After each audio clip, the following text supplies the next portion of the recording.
على رسوله الكريم أما بعد قال الله سبحانه وتعالى يا أيها الذين آمنوا إنما الخمر والميسر والأنصاب والأزلام رجس من عمل الشيطان فاجتنبوه لعلكم تفلحون۔ حضرات علماء کرام، موقر اربابان تنظیمات و تحریکات، حاضرین جلسہ، آج کی یہ نشست، یہ پروگرام ایک مخصوص ضرورت اہمیت کو لے کر کے منعقد ہوا ہے۔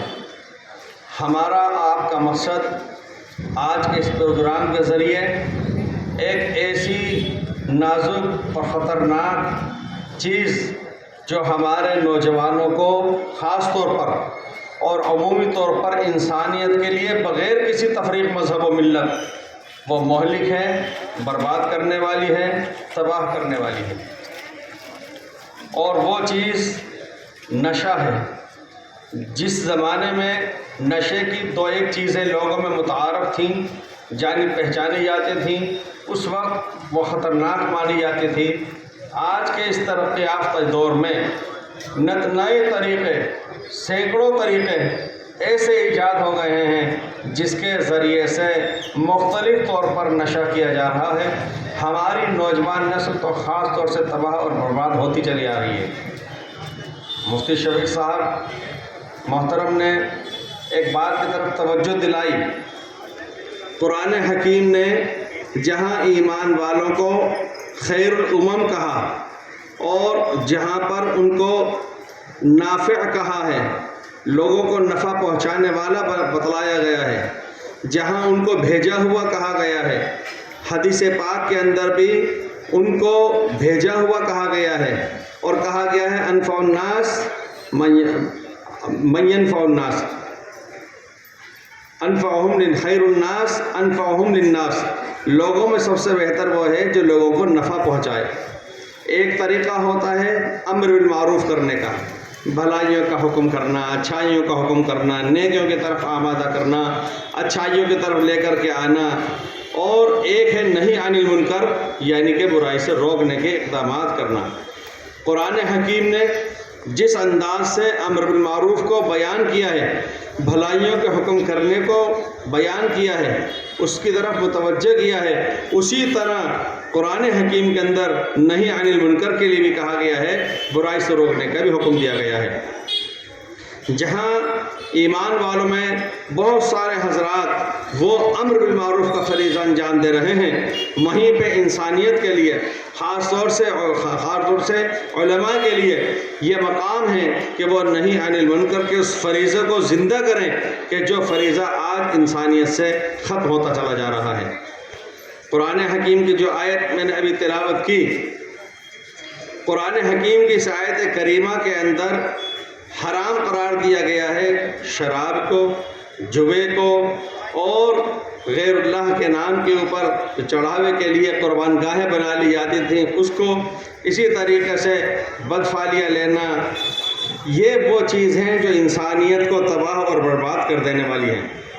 آپ خیال فرمائیے کہ اگر 100 آدمی کسی جگہ پر ہوں اور وہاں ہر ایک دوسرے سے صرف جوا کھیلتا رہے، جوے پہ پیسہ لگاتا رہے، روزانہ ان کو کھانے کی بھی ضرورت پڑے گی، پینے کی بھی ضرورت پڑے گی، دنیا کی اور بھی ضرورتیں ان کے ساتھ لگی ہوئی ہیں، وہ پیسہ خرچ ہوتا چلا جائے گا، ختم ہوتا چلا جائے گا، ضروریات باقی رہ جائیں گی۔ کمایا کس نے ہے؟ بینک بیلنس کس کے پاس جمع ہو کر کے رہے گا؟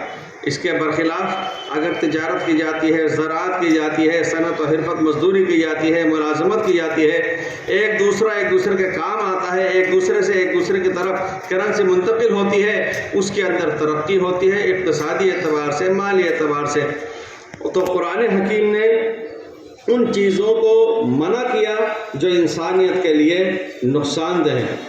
یہاں تک بھی ہوا کہ جناب رسالت مآب علیہ السلام نے ایک صحابی کو جن کی ایک آنکھ دکھنی آ رہی تھی اور وہ کھجوریں کھا رہے تھے، تو آپ نے منع فرمایا کہ تمہاری آنکھ دکھنی آ رہی ہے، چونکہ کھجور گرم ہوتی ہے، گرم تاثیر رکھتی ہے، اور آنکھ دکھنی آ رہی ہے تو اس سے پرہیز کرنا چاہیے۔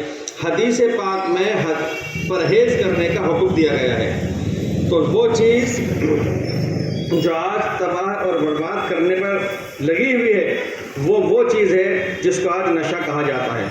ابھی مفتی صاحب نے ایک بات دہرائی ہے کہ خاص طور پر نشانہ بنا کر کے ہماری آبادیوں کو، ہمارے نوجوانوں کو ورغلایا جا رہا ہے، شوق دلایا جا رہا ہے، فری کے اندر بھی ان کو کھلایا جا رہا ہے، پلایا جا رہا ہے، تاکہ وہ عادی بن جائیں گے تو ان کی نسلیں خود بخود خراب ہو جائیں گی۔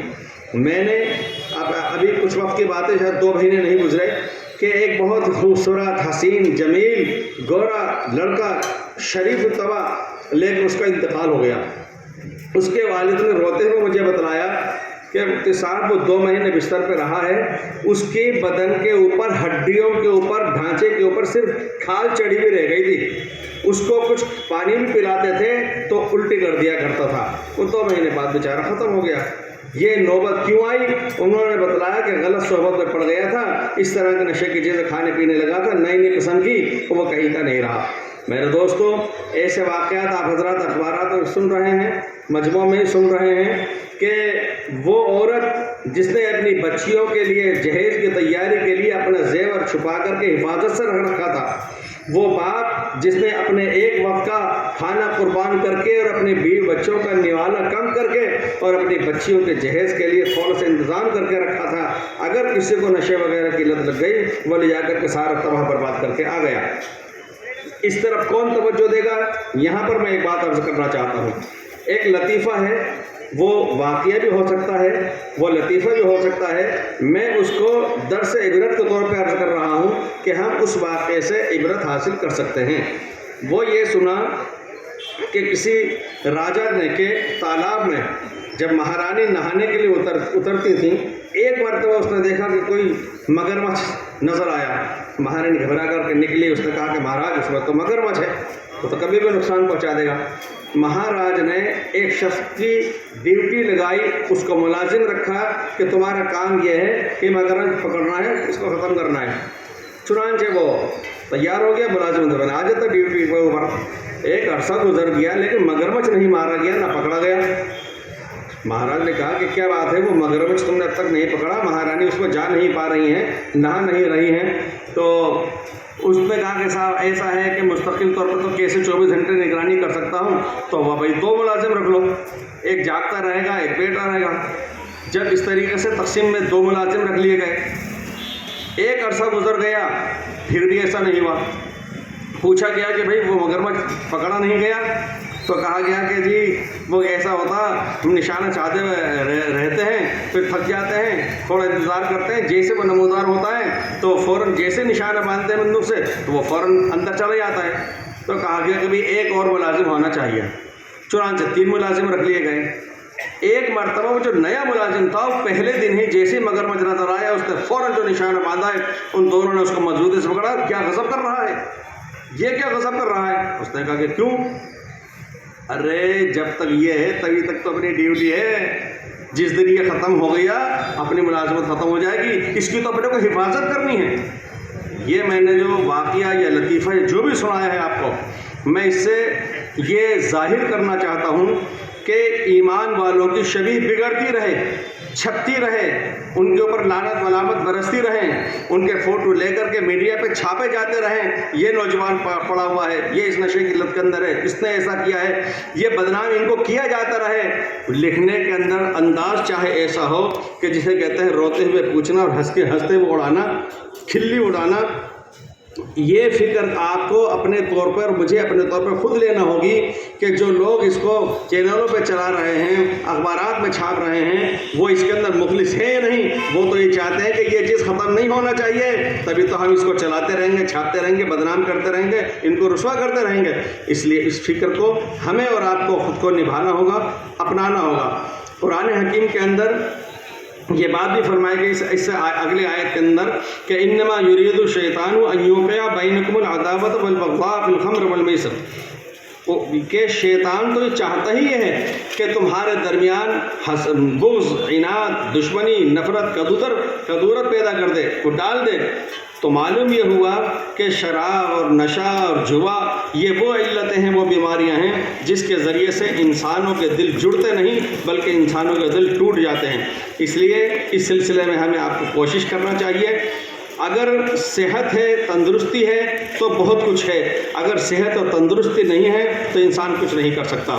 یہ علت، اور میں نے ایسا محسوس کیا، اتفاق کی بات یہ ہے کہ میں رام گنج بازار کے جس علاقے میں، جس بازار میں میری مسجد ہے اور جہاں مجھے بہت رہنا بھی ہوتا ہے، بیٹھنا بھی ہوتا ہے، میں وہاں اپنی آنکھوں سے منظر دیکھتا رہا ہوں اور سنتا بھی رہتا ہوں وہاں کے حالات۔ میں اس نتیجے میں پہنچا ہوں کہ ایک زمانہ ایسا تھا کہ مسجد میں اگر کوئی بچہ بھی شرارت کرتا تھا، کوئی بھی محلے کا بزرگ ڈانٹ دیتا تھا۔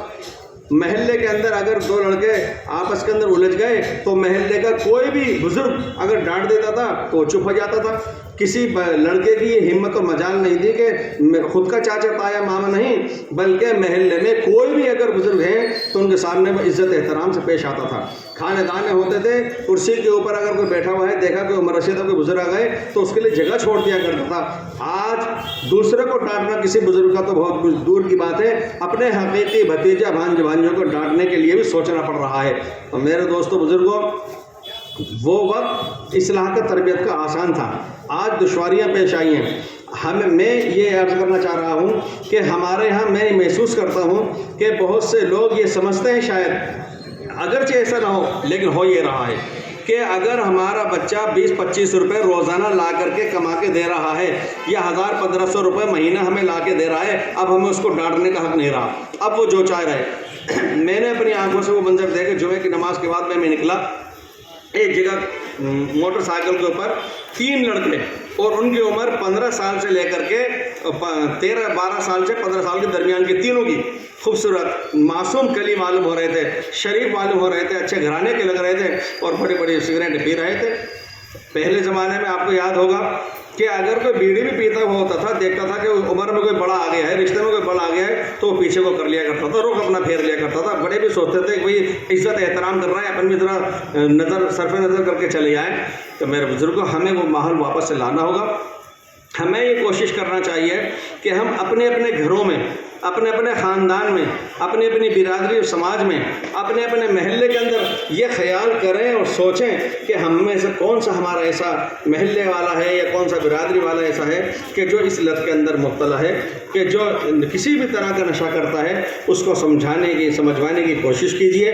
یہ جو ملک کی سطح پر ایک کوشش چلی ہے کہ یہ چیز ہمارے لیے، ملت کے لیے نقصان دہ، یہ وہ نقصان ہے صحت کی بربادی، اس میں آدمی کا دین بھی ضائع ہوتا ہے، اس کے اندر آدمی کی دنیا بھی ضائع ہوتی ہے، آدمی کی عزت و آبرو بھی اس میں خراب ہوتی ہے۔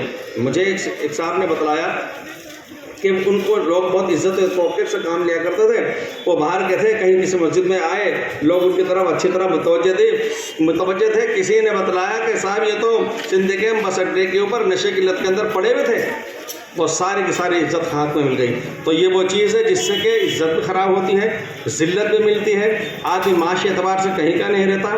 جتنا بھی ایک جول بکر ایک بیماری ہوتی ہے کہ گائے کھائے چلی جائے، ایک جانور کھایا چلے جائے چوپایا اور پیٹ اس کا نہیں بھر رہا، یہ وہ چیز ہے کہ اگر نشے کی لت پتہ نہ ہاتھ سے لگ گئی تو وہ کتنا بھی کماتا رہے، سارا سارا خراب ختم ہو جاتا ہے۔ پھر کچھ شوق ایسے ہوتے ہیں کہ جو محدود ہوتے ہیں۔ ایک شخص کو اچھا کھانے کا شوق ہے، زیادہ یہ ہے کہ وہ بڑے کا نہا کر کے چھوٹے کا کھا لے گا، شوربہ کا نہ کھا کر کے وہ بھنوا کھا لے گا، تلا ہوا سکا ہوا کھا لے گا۔ ایک پہننے کا شوق ہے تو یا تو یہ کہ وہ بھی 150 روپے میٹر کا کپڑا نہ پہن کے 1000 2000 3000 روپے میٹر کا پہن لے گا۔ ایک حد ہوتی ہے ہر شوق کی۔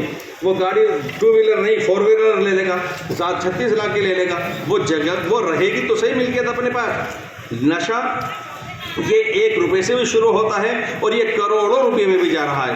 اس لیے میں آپ حضرات سے سب سے گزارش کرتا ہوں کہ آپ حضرات اس کو اپنے دل پر لیں، اس کی فکر فرمائیں کہ ہمیں نشہ بالکل چھڑوانا ہے، اس سے بچنا ہے۔ اور میں نے ایک جگہ شعر پڑھا تھا عربی کا، فلا تعلم الاولاد فیہا علی الرقص، یعنی جہاں پر ماں بیٹیاں ناچ گانے کر رہی ہوں اور گھر کے بڑے ناچ رہے ہوں تو اگر کوئی چھوٹا وہاں پر ڈھول بجا لے تو برا مت کہو۔ اس لیے جہاں ہم دوسروں کو کچھ کہیں گے اس سے پہلے ہمیں چاہیے ہم بھی ان چیزوں سے بچنے کی کوشش کریں۔ اللہ تعالیٰ شانو ہمیں اور آپ کو سب کو صحیح عمل کرنے کی توفیق عطا فرمائے، اور نشہ سے ہماری پوری ملت اسلامیہ کو بلکہ ساری انسانیت کو بغیر کسی تفریق مذہب ملت کے اللہ تعالیٰ شانو سب کو اس سے محفوظ رکھے۔ والسلام علیکم ورحمۃ اللہ۔